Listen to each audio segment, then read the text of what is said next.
अस्सलाम वालेकुम। आज की वीडियो में हम सीखेंगे कि एक्सेल में फार्मूला कैसे लगाते हैं। एक्सेल की फाइल ओपन करें जहाँ पे आपने डेटा पुट किया हुआ है।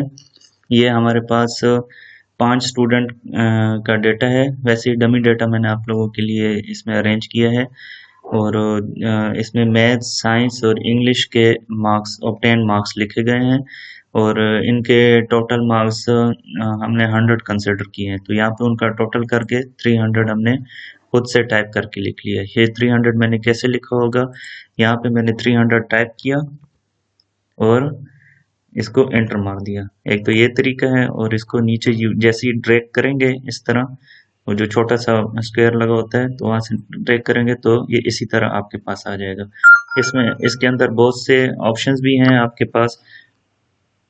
यहाँ पे आप इसके फिल सीरीज भी कर सकते हैं और सिर्फ जो इस सेल का जो फॉर्मेट है वो भी आप कॉपी हो सकता है और इसको फिल विदाउट फॉर्मेटिंग, यानी आपने इस सेल पे कोई भी फॉर्मेट कलर वगैरह अप्लाई किया हुआ है तो उसके बगैर वो नीचे खुद ब खुद कॉपी हो सकते हैं। ठीक है, अगर आप इसको फिल सीरीज करके देखेंगे तो ये 301, 302, 303, 304 आ जाएगा। लेकिन अगर इसको कॉपी सेल्स करेंगे तो जो अपने फर्स्ट सेल में जो नंबर लिखा होगा वही एग्जैक्ट एज सच कॉपी हो जाएगा। ठीक है, अब हम इसको जो है ऑब्टेन मार्क्स जमा करने का तरीका यानी सम करने का तरीका, ठीक है ना, प्लस करने का, सम करने का या एडिशन का, ये अब इसमें तीनों जो चीज़ें हैं एक ही मायना रखती हैं।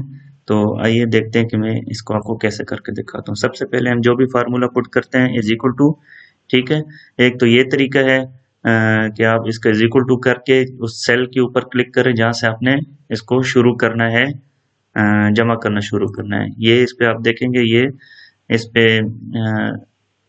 ये मूवमेंट आपको शो होगी इस सेल के ऊपर। इसका मतलब है कि ये C2 यानी ये सी कॉलम का अल्फाबेट था और रो के हिसाब से ये सेकंड रो थी।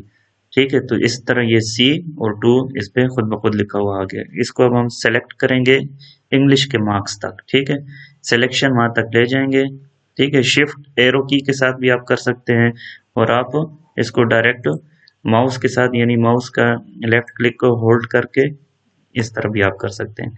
इसको जैसे ही आप इसको एंटर करेंगे तो इसमें आप लोगों ने नोट किया मैंने अभी तक कोई फार्मूला अप्लाई नहीं किया था। ठीक है, इस पे फार्मूला अप्लाई करना है। सबसे पहले इज इक्वल टू और यहाँ पे लिख लेना है, मैंने इसको ऐड करना है, जमा करना है, तो इस पे जो है फार्मूला लगेगा वो सम वाला लगेगा, SUM। ठीक है, SUM, यहाँ पे सम लिखा हुआ आ गया। ठीक है, इस पे आप डबल क्लिक करेंगे। डबल क्लिक करने के बाद वही जो सिलेक्शन का तरीका पहले बता चुका हूँ, इसको सिलेक्ट कर लेंगे। ये 3 सब्जेक्ट हैं, इसको सिलेक्ट करने के बाद ब्रैकेट बंद करने की अक्सर ज़रूरत नहीं होती। जैसे आप एंटर करेंगे तो खुद ब खुद एक्सेल इस पे क्लोज ब्रैकेट लगा देगा। इसको जैसे ही एंटर किया तो 263 मार्क्स इसके आ गए। आप कैलकुलेटर से भी इसको नोट कर सकते हैं। ठीक है, अब हमको हर एक स्टूडेंट को के मार्क्स ऐड करने की ज़रूरत नहीं है। हम जस्ट इसको ये जो ये ब्लॉक बना हुआ है ये वाला, इसको क्लिक करेंगे और क्लिक को प्रेस एंड होल्ड करके जहाँ तक हमने इसको कैलकुलेट करवाना है वहां तक ये आ जाएगा। ठीक है, तो इसके सारा के 236 ऑब्टेन मार्क्स हैं, अहमद के 276 हैं और इसी तरह उस्मान के 212।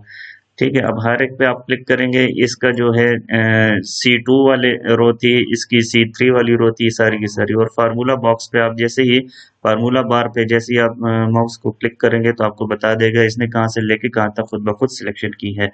ठीक है, और इससे जान छुड़ाने के लिए एंटर करेंगे तो आपके पास ओरिजिनल एक्सेल शीट वापस आ जाएगी। ठीक है, लेकिन अगर आपने इसको प्रेस करके और फार्मूला बार के ऊपर क्लिक कर लेते हैं और फिर कहीं इधर उधर क्लिक करते हैं तो भी आपको वही स्क्रीन वापस मिल जाएगी। लेकिन यहाँ पे जब क्लिक करने के बाद कोई राइटिंग नहीं करनी, वरना सारा फार्मूला फिर खराब हो जाएगा। ठीक है, ये तो हो गए इसके ऑब्टेन मार्क्स।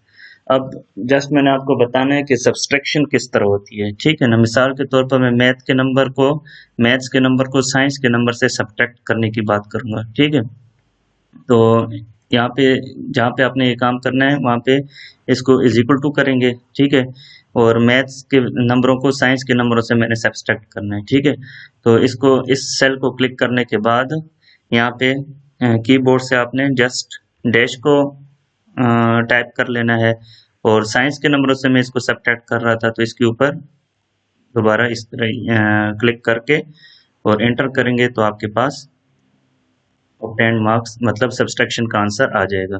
इसी तरह इसको नीचे की तरफ ड्रैग करेंगे तो आपके पास सबके नंबर आ जाएंगे। ठीक है इसमें जारी बात हमने 85 को 90 से माइनस किया तो हमारे पास आंसर भी माइनस में ही आना था। ठीक है, इसके हमारे पास 4 आंसर आ गए 74 माइनस 70 से। तो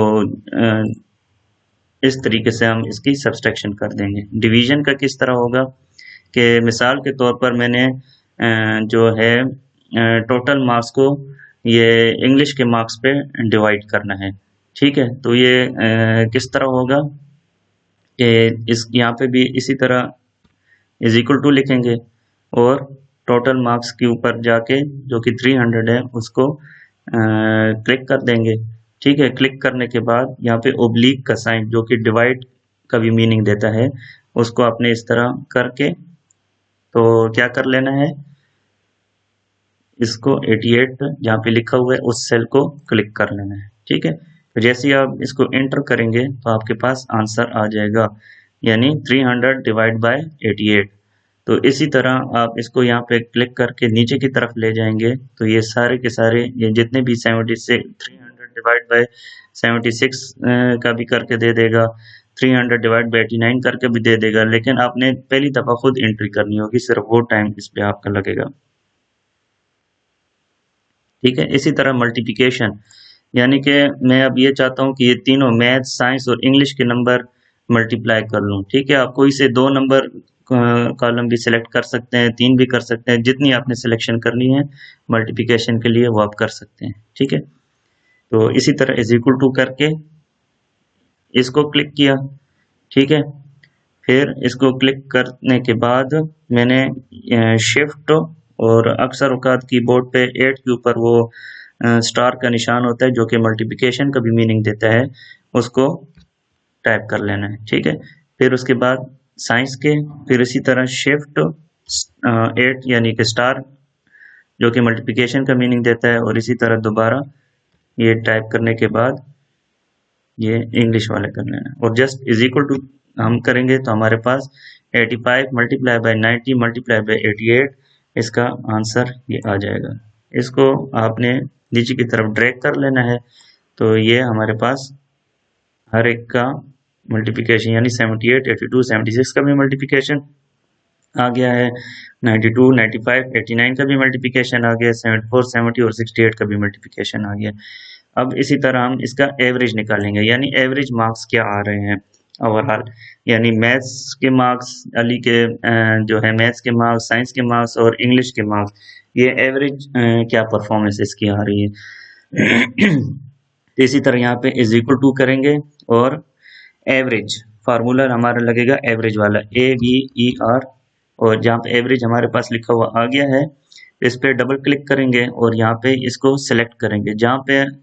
जहाँ जिस जगह से आपको आंसर चाहिए होगा आपने उसको फिर सिलेक्ट करना होगा और सिलेक्शन आप ले जाएंगे इंग्लिश के मार्क्स तक और एंटर करेंगे तो हमारे पास 88 इसकी एवरेज आ रही है। एवरेज का वैसे फार्मूला क्या होता है कि ये सारे तीनों के तीनों मार्क्स को प्लस कर दें और 3 ऑब्जर्वेशंस हैं तो उसको डिवाइड बाय 3 कर दें, अगर ऑब्जर्वेशन 5 है तो डिवाइड बाय 5 कर दें, अगर ऑब्जर्वेशन 10 है तो डिवाइड बाय 10 कर दें। इधर हमारे पास ऑब्जर्वेशन 1 2 3 है और इनसे जो सम आया होगा उसको डिवाइड बाय 3 इसने खुद ब खुद करके आपको ये आंसर दे दिया। इसी तरह इसको नीचे ड्रैग कर लें तो हर एक स्टूडेंट की एवरेज आपके पास आ जाएगी। ठीक है, अब आ जाते हैं इसकी तरफ, ये फार्मूला मुकम्मल जो बड़ा फार्मूला किस तरह ऐड करते हैं। ये तो अभी सब्सट्रैक्शन और समेशन एडिशन जो होते हैं और डिवीजन और मल्टीप्लिकेशन ये जो थी सिंपल फार्मूले से हो रही थी। अब थोड़ा सा हम कॉम्प्लिकेट फार्मूला की तरफ आ जाते हैं, अब बड़े से बड़ा फार्मूला भी ऐड कर सकते हैं। ठीक है, तो परसेंटेज किस तरफ निकालेंगे, हमारे पास परसेंटेज का फार्मूला है obtain marks divide by total marks और उसको मल्टीप्लाई कर देंगे हम 100 से तो हमारे पास इसकी परसेंटेज आ जाएगी। ठीक है। तो सबसे पहले इज इक्वल टू, जाहिर बात है हमने इसका इज इक्वल टू करना ही करना है, क्योंकि फार्मूला अप्लाई एक्सेल पे इज इक्वल टू के बगैर तो होता ही नहीं है। तो ये इज इक्वल टू कर लिया। अच्छा, और फार्मूले में पहले क्या था हमारे पास, ऑक्टेन मार्क्स। ऑक्टेन मार्क्स इस अली के कितने थे, 263 इसके ऑक्टेन मार्क्स थे। इसको हमने यहाँ पे क्लिक कर दिया। ठीक है, अब इसको हमने डिवाइड करना है टोटल मार्क्स से। ठीक है, टोटल मार्क्स पे हमने डिवाइड करना है, तो उसको इसको फार्मूला बार पे आप क्लिक कर लें। आप यहाँ पे भी कर सकते हैं और फार्मूला बार पे भी कर सकते हैं, एक ही बात है। तो अभी यहाँ पे मैं फार्मूला बार पे इसको ऑपरेट करूंगा। तो यहाँ पे मैंने ओब्लिक का साइन डाला। ओब्लिक का साइन डालने के बाद इसके कितने में से मार्क्स आए थे, 300 में से मार्क्स आए थे। तो 300 पे मैंने इसको क्लिक कर दिया। ठीक है, यहाँ पे इसको क्लिक किया, इसकी क्लोज ब्रैकेट लगाऊंगा, पहले इसको ब्रैकेट में बंद कर दूंगा, ताकि इस ब्रैकेट में बंद करने का मतलब यह है कि इससे जो आंसर आएगा वो पूरी एक वैल्यू रिप्रेजेंट कर रहा होगा। और फिर इसको हमने जारी बात है मल्टीप्लाई करना है। मल्टीप्लाई का साइन जो है ये स्टार वाला है, और इसको 100 के साथ आप मल्टीप्लाई कर देंगे। यानी इस ब्रैकेट की पूरी जो वैल्यू आ रही है वो किसके साथ मल्टीप्लाई होगी, 100 के साथ मल्टीप्लाई होगी। जैसे आप इसको एंटर करेंगे तो आपके पास ये इसकी परसेंटेज आ जाएगी, यानी इसकी 87% है इन तीनों मार्क्स जब जमा किए, और टोटल में से इसको वो डिवाइड करके मल्टीप्लाई बाय 100 किया तो हमारे पास ये आ जाएगी। अच्छा, हमने देखा कि डेसिमल के इस तरफ काफ़ी सारे नंबर हैं, तो हम चाहते हैं कि एक आध नंबर ही रह जाए, या जितने आप चाहते हैं उतने नंबर रह जाए। तो अब इस सारे जहाँ पे जो आपके पास लिखे है इसको सिलेक्ट करें, और इसको जो है होम बटन पे जाके यहाँ पे ये जो डेसिमल्स हैं इनको यहाँ से रिड्यूस भी कर सकते हैं, और यहाँ से डेसिमल इंक्रीज हो सकते हैं। ठीक है, हमने रिड्यूस करना है तो रिड्यूस इस तरह होगा। ठीक है, हम चाहते हैं कि एक डेसिमल के बाद एक की वैल्यू आए, तो ये एक वैल्यू आ गई। इसी तरह इसको पहले हम इस ड्रैग करके नीचे ले जाएंगे, सारे स्टूडेंट्स की परसेंटेज आ जाएगी। हमने जस्ट इसमें एक दफ़ा फार्मूला एंटर किया था, हर स्टूडेंट के लिए फार्मूला एंटर नहीं किया, ना हर एक स्टूडेंट के लिए हम कैलकुलेटर लेके बैठे। ठीक है, तो यहाँ से इसकी वैल्यू डिक्रीज कर दें। डिक्रीज करेंगे तो हम चाहते हैं कि पॉइंट के बाद हमारे पास 2 डिजिट्स रह जाएं। ठीक है, तो 2 डिजिट्स हमने इस तरह कर लिए, यानी इसकी परसेंटेज ये आई है 87.67, इसकी 78.67, इसी तरह 92, और ये जो है इसकी 70। तो ये था आज का लेक्चर, फार्मूला किस तरह पुट किया जाता है और आगे इसके हम कैसे इससे फ़ायदे हासिल कर सकते हैं।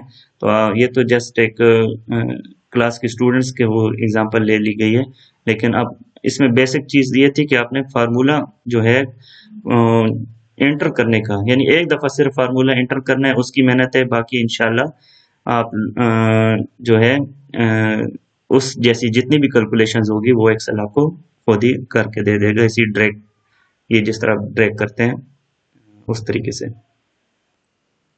अच्छा, आज की वीडियो के लिए बस इतना ही। अगर आपको वीडियो पसंद आई हो तो मेहरबानी करके इसको लाइक कर लीजिएगा और शेयर कीजिएगा, और मेरे चैनल को सब्सक्राइब कीजिएगा, ताकि मुझे हौसला अफजाई मिले कि मज़ीद मैं इस तरह प्रोडक्टिव और हेल्पफुल वीडियोस बना सकूं। अस्सलाम वालेकुम रहमतुल्लाह।